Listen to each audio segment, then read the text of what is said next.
কিসের জন্য নারীরা বেশি অংশে জাহান্নামী? কবি ছন্দের মাধ্যমে লিখছে, শুনুন। বলি ও ফাতেমা স্বামীর সেবা কো বোঝো না, বলি ও ফাতেমা স্বামীর সেবা কো বোঝো না, স্বামীর পায়ের তলে বেহেশত ভুলে যেও না, স্বামীর পায়ের তলে বেহেশত ভুলে যেও না।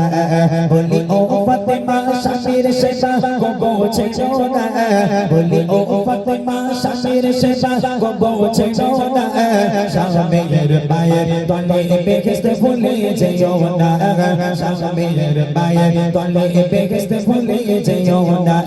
বলি ও ফাতেমা স্বামীর সেবা কো বোঝো না, বলি ও ফাতেমা স্বামীর সেবা কো বোঝো না, স্বামীর পায়ের তলে বেহেশত ভুলে যেও না, স্বামীর পায়ের তলে বেহেশত ভুলে যেও না।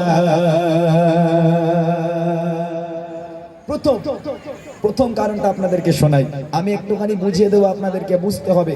এই গজলটা একটু মন দিয়ে শুনবেন এবং বুঝবেন আমি কি বলতে চাইছি। আপনারা জ্ঞানীগুণী মানুষ, আমার গজল থেকে আপনারা হয়তো শিক্ষা নিতে পারবেন। শোনেন, কবি লিখছে, দিনের পরেও দিন কেটে যায় অভাবের তরে গো, দিনের পরেও দিন কেটে যায় অভাবের তরে, হাড়ি ওঠে না চুলালে ফাতেমার ঘরে, ও হাড়ি ওঠে না চুলালে ফাতেমার ঘরে, দাঁড়ায় দাঁড়ায় ঘুরে আলী কাজে নাহি পায়, ও দাঁড়ায় দাঁড়ায় ঘুরে আলী কাজে নাহি পায়, অবশেষে নিরাশ হয়ে ঘরে ফিরে যায়, ও অবশেষে নিরাশ হয়ে ঘরে ফিরে যায়। না খেয়েও বিবি স্বামীর শকর করতে ভুলে না, না দেখে না খেয়েও বিবি স্বামীর শকর করতে ভুলে না, স্বামীর পায়ের তলে বেহেশত ভুলে যেও না, স্বামীর পায়ের তলে বেহেশত ভুলে যেও না। বলি ও ফাতেমা স্বামীর সেবা কো বোঝো না, বলি ও ফাতেমা স্বামীর সেবা কো বোঝো না, স্বামীর পায়ের তলে বেহেশত ভুলে যেও না, স্বামীর পায়ের তলে বেহেশত ভুলে যেও না। আম্মা জান ফাতেমা যোহরা রাদিয়াল্লাহু তাআলা আনহা, তানার ঘরে 2 দিন হয়ে যায়, 3 দিন হয়ে যায়, হাড়ি ওঠে না, চুলো জ্বলে না, খাবার নেই। হযরতে আলী দাঁড়িয়ে দাঁড়িয়ে দাঁড়িয়ে দাঁড়িয়ে ঘুরে বেড়ায়, কোথাও কাজ পায় না, কাজের তালাশ হয় না, কাজের সন্ধান হয় না, চতুর্দিকে ঘুরে ঘুরে কাজ না পেয়ে অবশেষে মনটা মলিন করে নিরাশ হয়ে ফাতেমার ঘরে ফিরে এলো। ফাতেমা দরজা খোলো। আম্মাজান ফাতেমা দরজা খুলে দিল।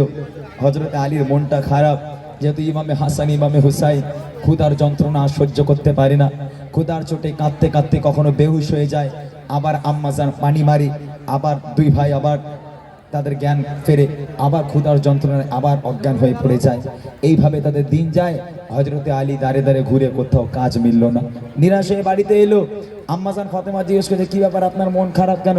বলো, ফাতেমা আজকেও তোমাদের মুখে আহার দিতে পারবো না, আজকেও কোনো কাজ পেলাম না, তোমাদের জন্য খাবার আনতে পারলাম না। আম্মাজান ফাতেমা বলছে, আরে রিজিকের মালিক কি আপনি? রুজির মালিক তো আল্লাহ, আল্লাহ আপনাকে দেয়নি তাই আপনি পাননি, মন কেন খারাপ? আল্লাহ আপনাকে দেয়নি তাই আপনি পাননি, আরো একদিন শুকিয়ে থাকবো, অসুবিধা কি আছে, চলে আসেন, মন খারাপের কোনো কারণ নেই।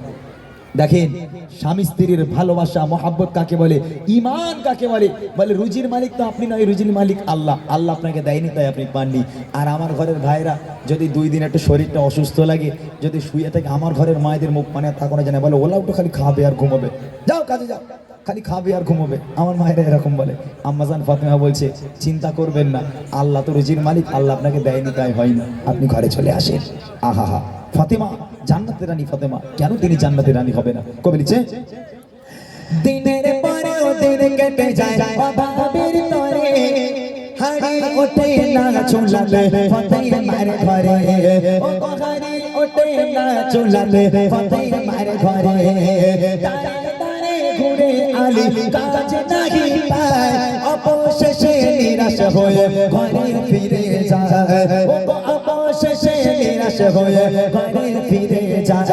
না খেয়েও বিবি স্বামীর শকর করতে ভুলে না, না খেয়েও বিবি স্বামীর শকর করতে ভুলে না, শামের পায়ের তলে বেহেশত ভুলে যেও না শামের পায়ের তলে বেহেশত ভুলে যেও না বলি ও ফাতেমা শামের সেবা গোপছে না বলি ও ফাতেমা শামের সেবা গোপছে না শামের পায়ের তলে বেহেশত ভুলে যেও না শামের পায়ের তলে বেহেশত ভুলে যেও না।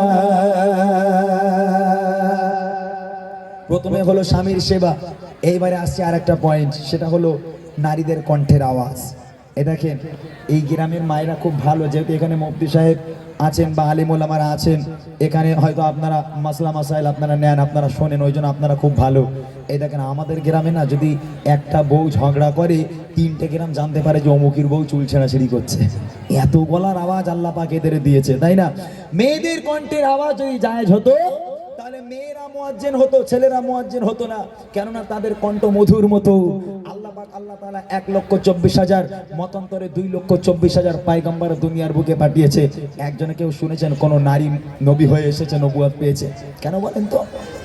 তাদেরকে যদি নবুয়ত দেওয়া হতো, তাদেরকে যদি আজকে তারা যদি নবী হয়ে আসতো, তাহলে যখন দিনকে প্রসারিত করতে যেত, লোকের দ্বারে দ্বারে তাদের কণ্ঠের আওয়াজ পৌঁছে যেত, তাতে করে তাদের পর্দা লঙ্ঘন হতো এবং বিশৃঙ্খল সৃষ্টি হতো।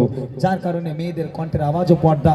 তোমরা যেমন শরীরকে ঢাকছো, পর্দা করছো, তোমাদের কণ্ঠটাকেও পর্দা করতে হবে।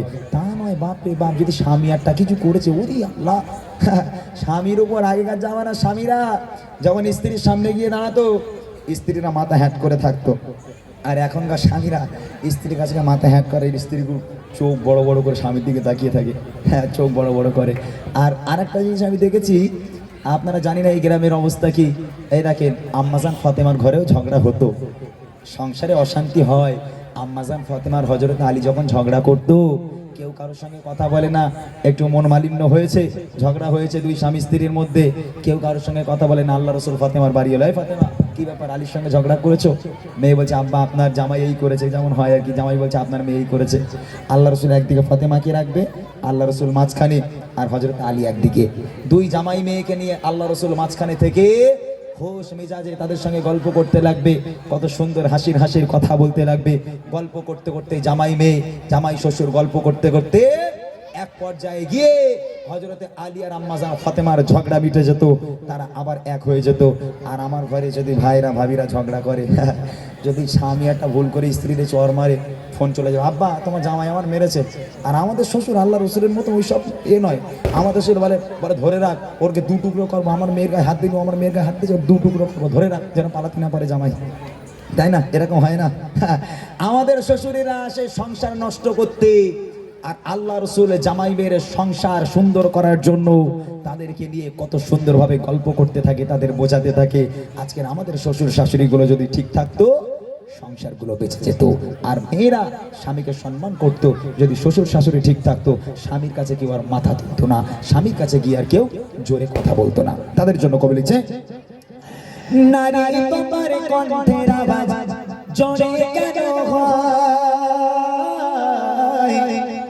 নারী তোমার কণ্ঠের আওয়াজ জোরে কেন হয়, কণ্ঠ তোমার পর্দা নারী সে কি জানা না, কণ্ঠ তোমার পর্দা নারী সে কি জানা না।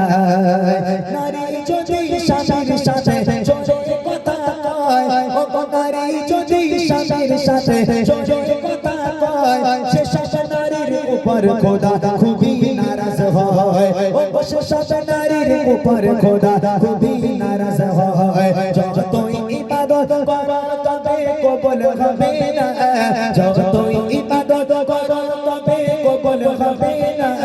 স্বামীর পায়ের তলে বেহেশত ভুলে যেও না, স্বামীর পায়ের তলে বেহেশত ভুলে যেও না। বলি ও ফাতেমা স্বামীর সেবা করছে না, বলি ও ফাতেমা স্বামীর সেবা করছে না। স্বামীর পায়ের তলে বেহেশত ভুলে যেও না, স্বামীর পায়ের তলে বেহেশত ভুলে যেও না, স্বামীর পায়ের তলে বেহেশত ভুলে যেও না।